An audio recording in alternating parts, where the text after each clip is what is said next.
আসল সুখ কোথায় জানেন? অন্যের মুখে হাসি দেখার মধ্যে সুখ। আসল শান্তি কোথায়? অন্যকে ভালো রাখার মধ্যে সুখ। আমরা পাই না কেন জানেন? আমরা অন্যের মুখের হাসি কেড়ে নিজে হাসার চেষ্টা করি, অন্যকে আগুনে ফেলে নিজে এসির মধ্যে থাকার চেষ্টা করি, অন্যকে বেইজ্জতি করে নিজে ইজ্জতে থাকার স্বপ্ন দেখি। কখনো পাওয়া যাবে না, কখনো পাওয়া যাবে না। কারণ রবের বান্দাকে, রবের সৃষ্টিকে যে কষ্ট দিবে, রব তাকে কখনো ছাড়বে না, রব তাকে কখনো ছাড়বে না, রব তাকে কখনো ছাড়বে না। রব্বুল আলামিন অতীত বর্তমান সব জানার পরও হাসরের বিচার রেখেছেন।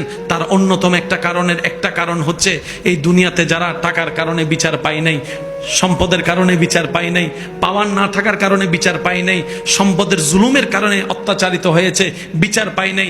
আল্লাহ সবাইকে হাসরে নিয়ে বলবে, বান্দা দুনিয়াতে তো টাকার কাছে তোর ন্যায় বিচার হেরে গেছিল, শক্তির সামনে তোর ন্যায় বিচার হেরে গেছিল, জনপাওয়ার না থাকার কারণে তোর পক্ষে কেউ কথা বলে নাই। ও বান্দা, হাসরে আনছি আমি, আল্লাহ আছি তোর পক্ষে, এবার আমি ন্যায় বিচার করেই দেখাবো। আল্লাহ আমাদের সবাইকে বুঝার তৌফিক দান করুক, আমিন।